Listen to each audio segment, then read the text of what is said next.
My Scottish tongue struggles to get around certain names, but anyway, that's a great opportunity for Vivian. And of course, one of the unique aspects of W Series is that the reserve driver, Sarah Bovey, who's been was announced yesterday, would be taking part in this weekend due to the pace she was showing. But having the reserve drivers available is proving to be a very wise decision by the racing director, Dave Ryan. Indeed. Well, we wish Emma the best, obviously, after this weekend. We'll see if she carries on in the championship, but she won't be racing or taking part in qualifying this weekend. Cars are all in their different liveries. We've got Jamie Chadwick this weekend, who is the championship leader in car 55. She's in pink this weekend. You'll see Megan Gilks is actually still in white, and that's because she didn't finish the race last time. So if you don't finish a race, you have to carry on with the same livery and the same car that you had last time out. Well, presumably it was that coming together between Megan Gilks and Emma Kymäläinen, which is the reason that Emma's not able to participate in qualifying. So disappointing for her, and an opportunity for Emma to, right the wrongs of Hockenheim. So Sarah Bovey also comes in, so you need to look out for car 58 with Sarah Bovey. She comes in at her home race as well, and a belated birthday present. Oh, it's fantastic, and again, all credit to W Series for having that foresight. She practiced very well on Friday, was running right in the middle of the pack, so showing she's got great pace, and very timely decision to put the Belgian driver in for the Belgian W Series race. So we just saw Vivian Casley there being pushed down the pit lane. She was told she was only told in the last hour or so that she was going out to do qualifying. How do you get into your mindset if you're not thinking coming into a weekend that you're a reserve driver as one, for both Sarah and for Vivian? How do you get your head around going, okay, now suddenly I've got to qualify and I've got to race? Well, it's a very good question, of which I'm not sure I've got a very good answer. I've never been in that situation. I've been a reserve driver on the sidelines in Formula One when I shared the car with Nigel Mansell in '94. But I always knew that which races I was doing and which races I was, basically reserved and sitting around. But I guess you once a racer, always a racer. You just have to switch your mind on and seize the opportunity. And this circuit, like I mentioned there, it's very unforgiving. There's more gravel than there is runoff, isn't there? So it's a case of the drivers are going to have much more precision around here than they have in various other circuits. Yeah, but I like that. I think it really sorts out those that have got discipline, and it's something that will, high risk, high reward. And a number of the drivers are really, and I spoke to Jamie Chadwick this morning, and she was going, love it, love this track, love the sort of, the old school nature of the challenge. And, what I would always say to anyone who complains about, gravel and there's not really much runoff, well, what do you think you have in Monte Carlo? You have no runoff, you have metal barriers waiting to meet you if you make a mistake, so you just have to be more disciplined. And drivers do find out the hard way around Monaco, don't they? Yes, I think Monaco is a little bit like what they say in ovals in America. There's those who've hit the wall and those who will hit the wall. Well, as always, we've got Ted Kravitz in the pit lane, and he's been speaking to Emma Kymäläinen. Yes, Claire. Hello, David. Hi, Claire. Hi, everybody. And desperately sad for Emma Kymäläinen. She just had so little notice of it. This goes back to the incident with Megan Gilks, and it's not really clear whether it's a sort of direct consequence of a previous head injury. I think you've been talking about that already, have you not, Claire? And but she hasn't been well overnight, and she felt that it just wasn't something that was worth risking. The doctors felt it wasn't something that was worth risking. You never know with a head injury, with a potential concussion, do you? Guys, and she wanted to race. She wanted to qualify today. She wanted to race, and that's part of the frustration. And I've just spoken to her. She's very emotional in the motorhome. I didn't press for an interview. It's not that insensitive, but we'll speak to her, I'm sure, before the race gets underway. But, yeah, well, desperately sad. She wanted to race, but it was really on doctor's orders that they said, it's not for you.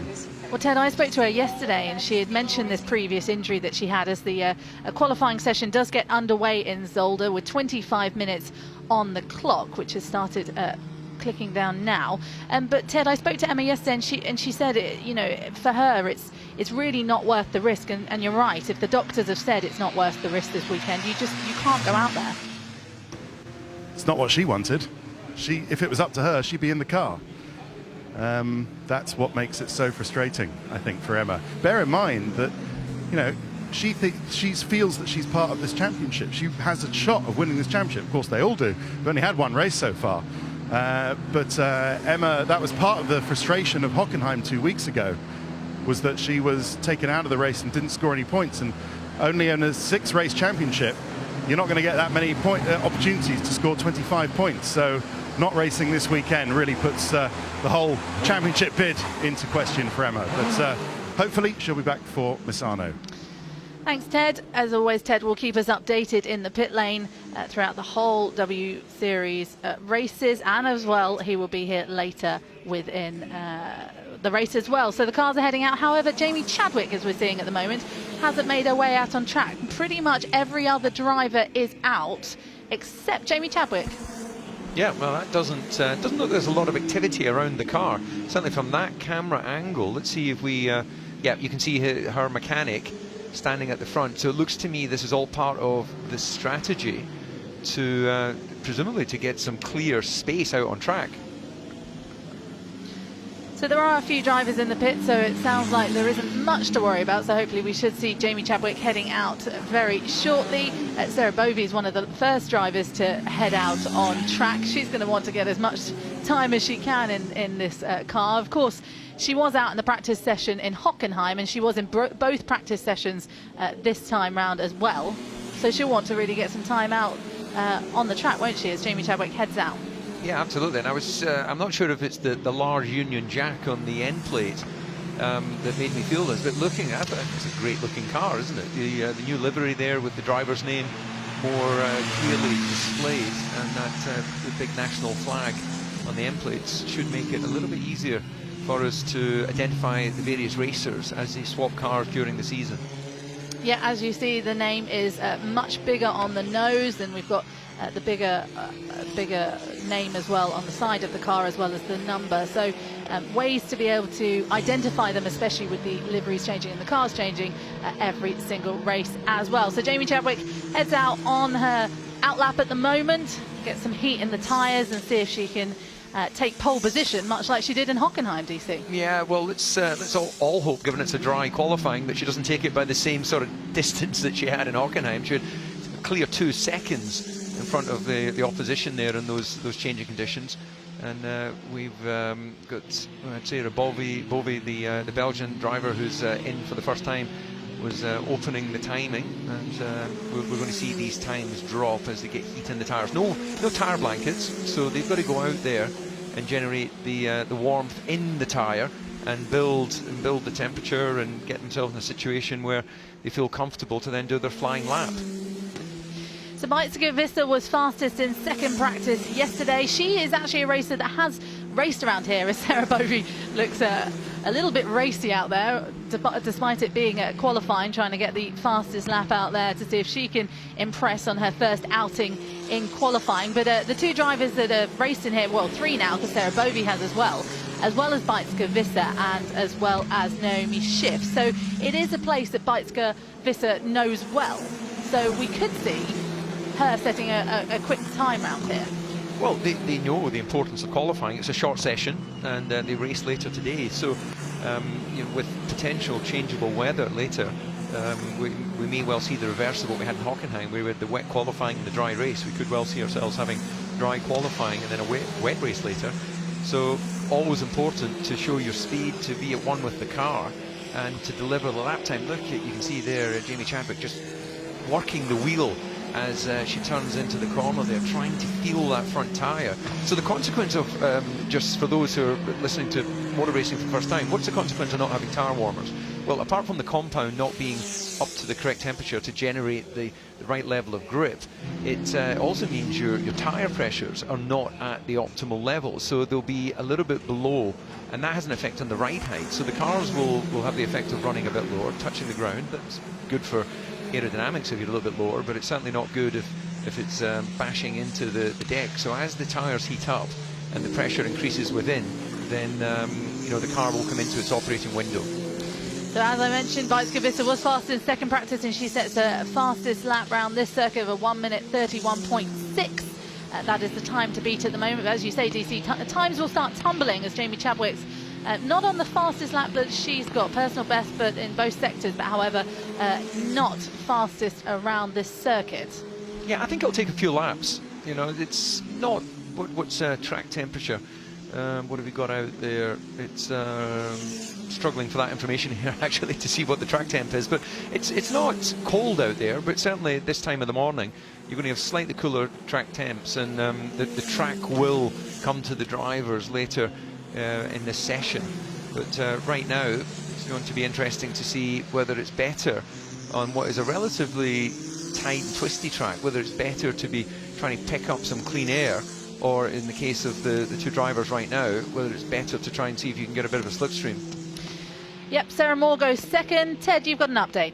It's not cold out there, says David Coulthard. Only a son of Scotland with Caledonian spirit in his blood could say that it's not cold out there. It's freezing, DC. I don't know what the track temperature is either, but it's very brisk. Can we agree on brisk? Yeah, okay. Okay. We'll go with that. Sorry, Ted, I forgot you're standing outside. We're sitting in a beautifully hot commentary box. We've got a heater. Good. Well, I tell you, I feel very Scottish now, because you're right, it is warming up very nicely as Bajtska goes fastest on a nice time. That's a 1:31.0, so really laying down the challenge for Jamie Chadwick. But I'm afraid to say we've got a steward's investigation already, and that's for Jessica Hawkins. Oh, and a mistake there. Sorry, Ted. I've just seen a mistake there from Jamie Chadwick, locking up and running across the chicane. Yeah. So hopefully she hasn't flat spotted that tyre. But sorry, continue with the what's the steward's inquiry? Yeah, there's Jessica Hawkins crossed the white line at the pit exit. So I'd like to think that that's a minor transgression, and that she'll be let off that one. But just something to log for before the race. Yeah, well, that's all part of the housekeeping a racing driver has to be aware of. You've got to be aware of safety car lines. You've got to be aware of white lines at the exit the pit lane. Certainly, in my experience, you would at Formula One level receive a penalty for that, which I'm not quite. Certainly in a race, you receive a penalty. I'm not sure whether it will just be a reprimand in this situation, but things like that are there for a reason. So let's keep us updated on that as we're watching the times at the top inevitably changing as drivers get up to speed. Yeah, Fabian Volvend has gone fastest round here with a 1:30.7. Yep, and then just been over. Understeer. So maybe we can go 1 degree more on the front wing. Alice Powell there just saying a little bit of understeer as Bajtska crosses the line on a blistering lap of almost over a second faster than anyone else in the field, despite making a mistake. Yeah, well, she's clearly got those tyres up to their operating temperature, and that is pretty impressive. Is indeed. Bajtska then definitely sending a warning sign to Jamie Chadwick, who dominated in Hockenheim, if we remember rightly, leading the championship at the moment. But Bajtska felt very, very confident coming into this weekend as we watched Tasmin Pepper making her way around. Sarah Moore's having a good qualifying session as well. She's just dropped down to 6th at the moment as, again, Bajtska sets a fastest first sector as she really, like you say, gets some time in those, heat in those tyres as Sarah Moore crosses the line, and she is 8/10 down on Bajtska. So like we're saying, and then Jamie Chadwick crosses the line 6/10 down. So as we're saying, the times are really starting to tumble in now. Yeah, I think that we're going to see that. The nature of this racetrack is Visser is again quickest in the first two sectors. So we can see that by the two purple colours that tell us that she is currently quickest in those first two sectors. Let's see her as she comes to the end of the lap. But she's found a sweet spot, and that really does throw down a marker for the others. So we've got Caitlin Woods just gone half a second down.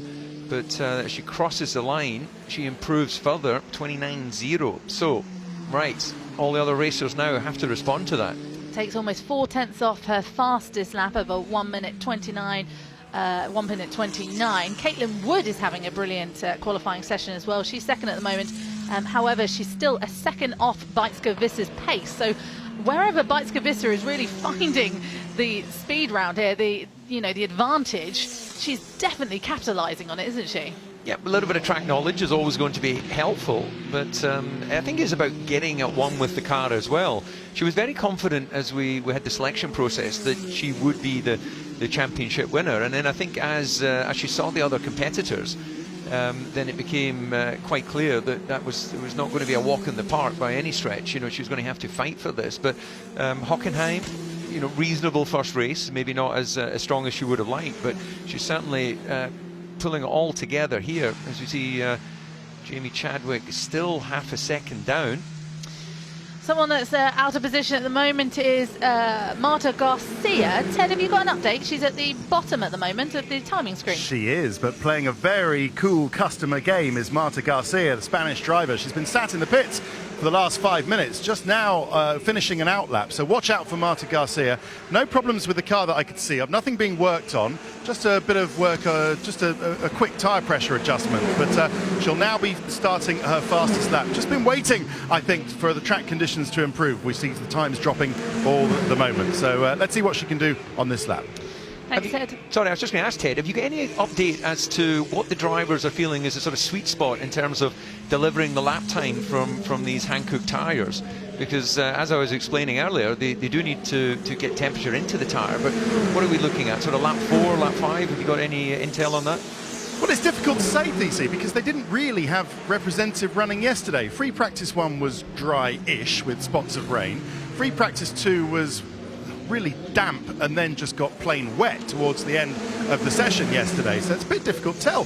This is a bit of a step into the unknown in terms of what the tyres are doing, which is why we're seeing such variation and the time's changing all the time. So what have we got? 11.5 minutes to go, lots of movement still ahead. 11.5 minutes, as you say, with the clock ticking down. 25-minute session, as we mentioned, isn't very long. However, this is starting to be a bit of a spicy battle for pole position now, as we're watching the times just tumbling. Marta Garcia is out at the moment. As Ted said, she is playing, I would say, well, we'll see how that works out. We'll see how it pans out in 10 minutes' time. I can't say it's a good game just yet. Yeah, we can see Jessica Hawkins there trying to get past Garcia, who's still in that situation of trying to get her tyres up to temperature to start her timed lap. She's dropped back there at the chicane, but yeah, that's all a bit messy coming out of the chicane, so that has definitely not worked in terms of getting a clear run out. That was Vicky Perea who's just overtaken her, and well, let's see whether her risk of sitting in the pits a little bit longer, waiting for the track to be cleaned up by the others, works in her favour or not. Sarah, your pressures were a little bit low on the tyres, so really focus on getting the tyres brought in and getting those pressures in them. Sarah Bovey being told by her engineer Amelia Lewis, who is on loan from McLaren this weekend, so she's in this weekend, as Fabian Volvern sets a second fastest lap, 7/10 off Beitske Visser. Sarah Moore then sets another second fastest, 6/10 off. Yeah, I think it's great actually that, as you mentioned, her engineer works within the aero department, I believe, within McLaren Formula One team. So great to see that W Series is not only promoting women talent behind the wheel, but also the engineers and the other various roles that there are within motorsport. Commentator. Yeah, indeed. Commentator as well. So Beitske Visser sets a fastest lap round here, a 1:28.7. Sarah Moore is still 6/10, over 6/10 off this time. I mean, Beitske Visser is really. I mean, we're watching her go around. We're watching Sarah Moore at the moment, but you're watching Beitske Visser, and she's really feeling the car. She's taking every corner as tight as she can to see if she can get any extra time, and as we're seeing, she really can.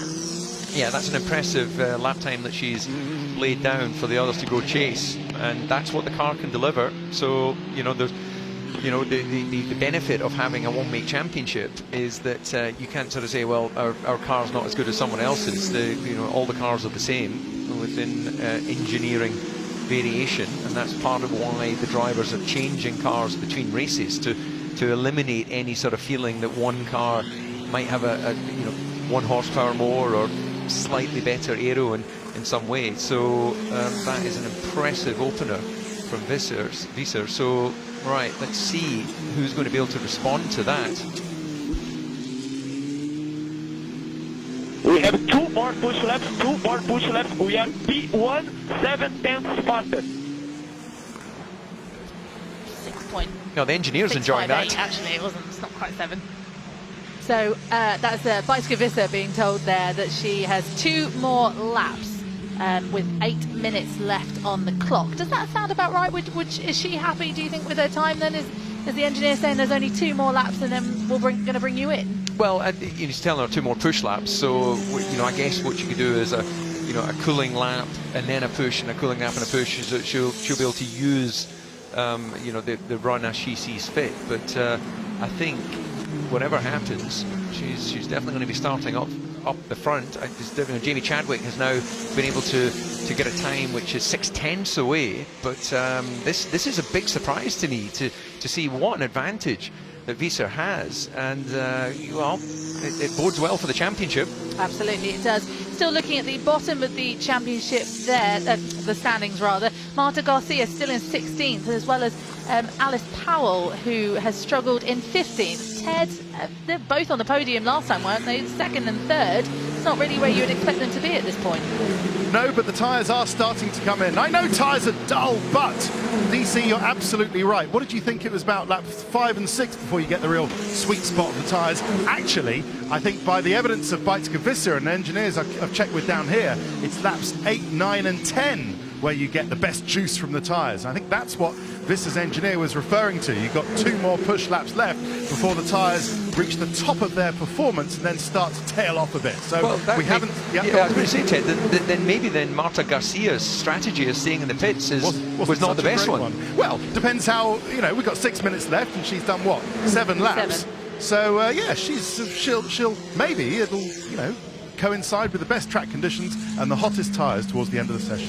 Thank you, Ted. Well, we'll see, because like you say, she's done 7, so if we're looking for 7, 8, 9, 10, we've still got a couple of laps that we might see the time start to get a bit faster. However, she's going to feel very frustrated, I'm sure, in there. She goes up to 11th, so obviously she is finding a little bit of extra time. She's still around just under a 1.5 seconds off Bicycle-Visser's time. We see Vicky Period just getting a little bit out of sorts there. Yeah, she had a ton in oversteer, and when she corrected, of course, that took her on a slightly wider line, which when you're in a chicane, and look at that nice power slide as we saw Fabienne there power sliding out of the chicane. So, really taking these cars to the limit and beyond. Fabienne Volven did that a lot in Hockenheim. She even put an Instagram post up a bit after saying, literally, I'm taking it to the line, and you could just see the back end sliding out. The car control she had as Bicycle-Visser is in the pit lane, so she's out of the car. So she believes her 1:28.7 is enough for pole position. That is confidence, isn't it? That is confident, with 5 minutes left on the clock. Lots of the cars are coming in now. Ted, have you got an update? Is this over? Is it Bicycle-Visser's out, as Chadwick has just set the fastest time of a 1:28.6 and gone off the circuit a little bit and hit the gravel? Bicycle-Visser's walking away. Is she going to look at the timing screen and suddenly jump back in? Well, she is looking at the timing screen. I'm right behind her, so let's find out if there's an issue, or whether she just feels that was the peak performance of the car itself. Just talking to her engineer here, and Bicycle, nice time. JB's just gone a little bit faster. Do you think that was the best of the tyres, or is there an issue with the car we don't know about? I think she waited a bit longer to go out. So, yeah, we'll see. But that's all you had with the tyre? There's no point staying out with that? No, I was just getting traffic in the end, so... Okay, well done so far. We'll see how that time stacks up at the end. So Bicycle-Visser is done then. She's going to stick with her time and maybe start 2nd on the grid. Yeah, well, I would say from my point of view, it's an unusual way to deal with traffic by coming in the pits and getting out of the car. I think I would stay out there, M25, try and find the space and deliver the fastest lap. So I understood your questioning there, Ted, but she didn't quite answer the question as to why she got out of the car. She didn't complain of any issue with the car. So slightly unusual strategy. It can't have run out of fuel, can it, DC? No, there's no refueling during the session. No, so they've committed. They've committed to a level of fuel, and that I assumed would give them enough running time. So, well, her engineer and her decision is to the advantage of Chadwick. But now we're seeing other drivers come in and get out of the car. Jessica Hawkins as well. She's called it a day in qualifying. I'm just wondering if they were fueled, if she was fueled for 11 laps. Drive radio. 110 sector 1, purple sector 2. This is going to be a last lap.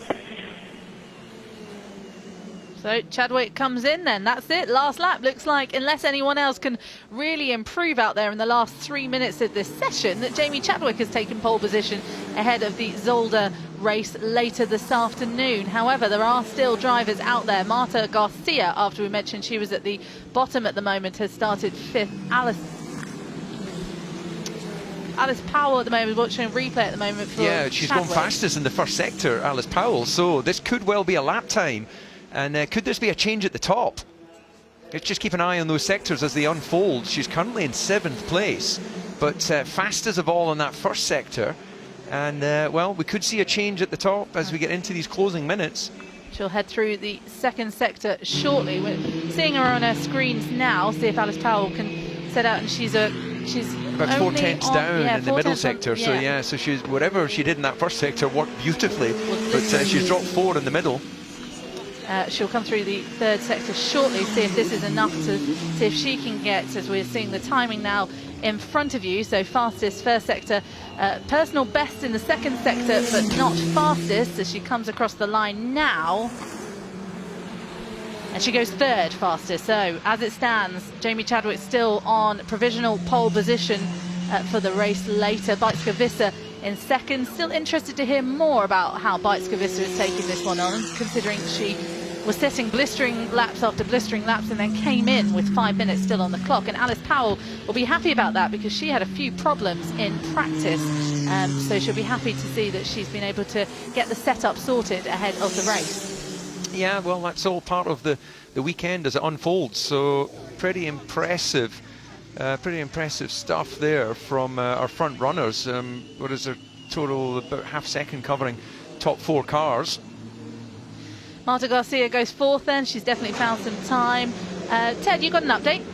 Yeah, not bad from Marta Garcia, but I think she's got 1 lap left. So this tactic of Garcia, of leaving it late, waiting until the track conditions she hopes maybe are at the best at the end of the session, with the hottest tyres, may or may not pay off for her, we'll see. But just a quick line, if I can, of credit for Vivian Kestei. 10 minutes, she was told before the session that she'd be qualifying. And she's in the car, she's just finished her session, and it's P16 ahead of Sabra Cook, Megan Gilks and Sarah Bovey. Though that is a fantastic performance straight off the bat for Vivian Kestei. However, Bovey, who was told with 24 hours that she'd be going into the car, has not quite done what she would want to do out there. She sits 19th throughout the whole standing at the moment. So as it stands with 19 seconds left on the clock, it looks like Jamie Chadwick has taken another pole position ahead of the Zolder race this afternoon. Bijtske-Visser, though, she's going to be biting at her heels as well at the start of the race, isn't she, with the times that she was setting, as we see a replay here of Gosia Rodest, but Jamie Chadwick coming across the line. I guess that was her fastest lap, which was the pole position lap. I think this is where Jamie runs wide at turn 1. Now we're seeing a replay here. We caught this on the front camera during qualifying. And is this the particular lap? No, it's not. It's just a slow-mo of her driving beautifully, I would say. It a little bit looked like she was sliding to the right, didn't it? But she kept the good car control. But yeah, we did, like we saw there, we saw her head into the gravel trap at one point. Like we've been mentioning, this track is very unforgiving if you make mistakes around here. Not quite as unforgiving as Monaco, however, but you do end up in the gravel trap. So session is over. Jamie Chadwick has taken pole position ahead of Zolder, the Zolder race this afternoon. I thought we were going to see Bijtske-Visser on pole position then, DC. I really thought those timings that we were getting from Bijtske were going to be strong enough. But however, it turns out that she's a 10th behind Jamie Chadwick, as we see the final Jamie Chadwick pole position there. 10th between her with Bijtske-Visser, who's setting some blistering laps out there in 2nd. 3rd, Alice Powell, she'll be happy with that. Garcia's 4th. Sarah Moore will be 5th. And 6th will be Fabian Volven. 7th will be Tasman Pepper. Great qualifying from Tasman Pepper. Esme Hawkey in 8th. Vicky Perrier is in 9th. And Gosia Rodest will start 10th, as we see that lineup. Just again, confirmation there of Jamie Chadwick then is in pole position. Like we were saying, Bijtske-Visser would have been great to see at the top, though. Caitlin Wood, good qualifying session from her in 11th. Naomi Schiff, who knows this circuit, is in 12th. 13th is Miki Koyama. 14th, Jessica Hawkins. 15th, Holbrook. And then Katei, Cook, Gilks and Bovey, the reserve driver, at the bottom.